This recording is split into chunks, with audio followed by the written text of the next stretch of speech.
Everything you need to know about 1984, Part 1, Chapter 7. Now, this is a longer chapter and it's a little harder to get through because it is kind of dry. Winston starts with this discussion about the proles, the poor working class of Oceania, and they make up like 85% of the population who are pretty much left alone by the party. The 15% of the population that makes up the inner and outer party is where the party focuses most of its efforts of control, right? So Winston knows that those in the party will not be able to overthrow Big Brother. Rebellion would really mean you have to gather together, you have to communicate, you have to have relationships, you have to have some trust, and this doesn't exist inside the party. Supposedly, there's rumor of a secret brotherhood that fights against the party, but nobody ever knows who's in it. It's just a rumor. The problem with the proles, Winston believes, is that they are basically unconscious of their power or even of their need to rebel. They're really occupied with survival and unimportant and trivial aspects of life. The one time Winston heard some sort of uproar among the proles, they were yelling in the streets, so he ran to see what it was, and it was over this merchant who was selling these crappy cooking skillets, and he ran out of them. And so there was like a big brawl about it. Think along the lines of a Black Friday deal at Walmart gone bad. You might have seen the videos. The party textbooks claim that the party actually freed the proles from horrible living conditions, but as their lives were pretty miserable, Winston really has no way of determining if there's any truth to what the party says. Basically, the party sees the proles as inferior, a type of animal, and has kind of left them alone to kind of go back to a pattern of life, which is basically growing up in poverty, having a brief period of wildness, love and marriage, and a life of hard work for little reward, and they die around 60 years old. A few thought police are around among the proles to kind of throw around some false rumors, and they take out and kill anybody that is possibly a threat. But politics are really downplayed among the proles. They don't want them focusing on politics. The whole prole consciousness to Winston is wrapped up in neighbors and sports and film and booze and gambling.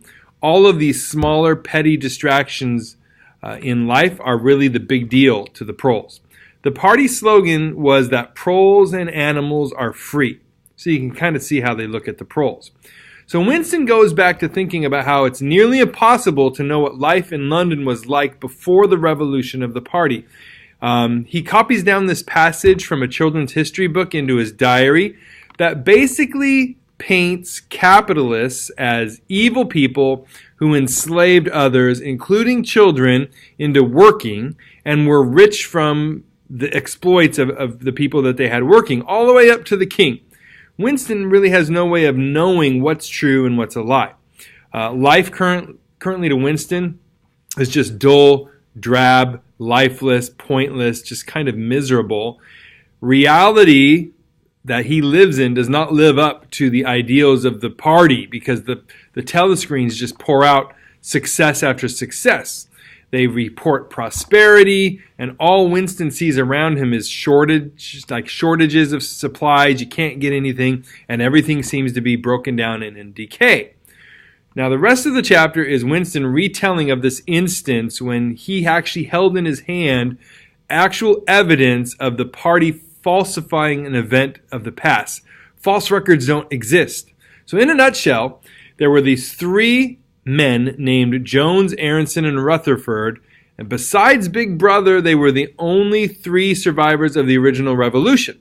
Goldstein, if you remember him from earlier, which is the leader of the enemy, was already in hiding, so these three were arrested, and they confessed to all kinds of crazy crimes. Now, at some point later, after their confession and subsequent jailing, Winston saw all three of them at the Chestnut Tree Cafe. They were just sitting together, drinking this gin that was flavored with cloves. They didn't talk. They didn't interact. They weren't playing the chess game that was sitting out in front of them. They were just kind of all three sitting there lifeless and broken. And Winston remembers at one point, the song from the telescreen changed to something more sentimental, and one of them got teary-eyed. Winston, what he really remembers is that looking at their faces, two of them had broken noses. meaning they were probably tortured and just trashed by a prison camp or a torture chamber or whatever it was. Now, Winston shares that a little later, these three were arrested again and confessed to everything from before, plus a whole bunch of new conspiracies.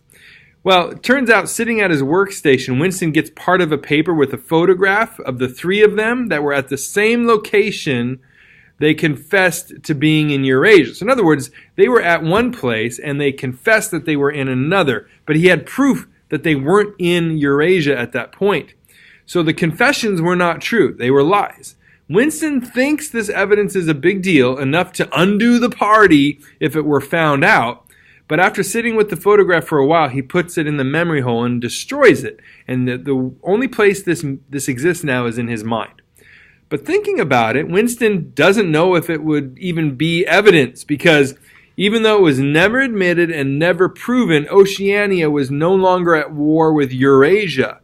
When he discovered the photograph, these men betrayed Oceania to Eurasia. So they're basically betraying him to an ally at this point.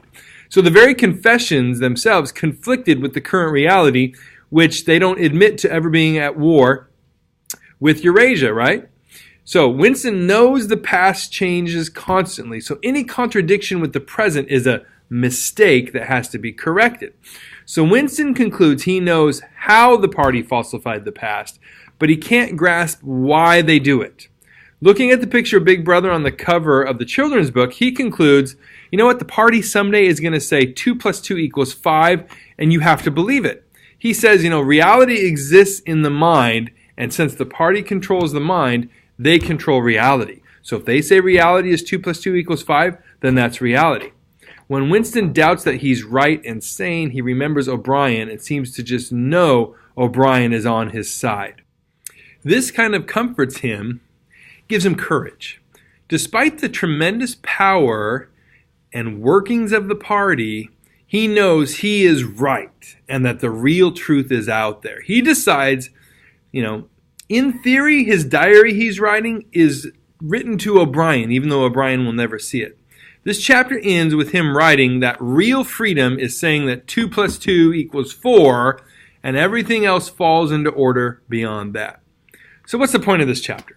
This chapter really does two things. For one, it explains why the party can ignore lower class workers and not be threatened by them because they will never organize to destroy the party. In the book, the proles are consumed with the reality of their everyday lives. They're wrapped up in getting by, the drama of relationships, pursuit of media, of play, of pleasure, as much as can be offered in kind of a miserable existence in poverty and crushing work. Because they could have the power to do something if they could think beyond the day-to-day, you could also see this part of the chapter as a warning against not thinking beyond your circumstances in life. Sometimes we can just get focused on our day-to-day life and forget the big picture and some of the things that are important. The other part of this chapter goes more into how the party intentionally rewrites history to suit its own needs.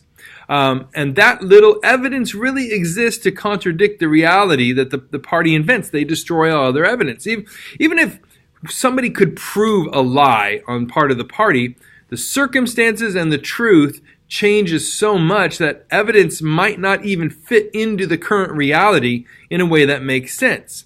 So Winston loses track of the real truth because records are manipulated and updated regularly with new truths put out by the party, while the past, what was really the past, kind of fades and becomes distorted with each update.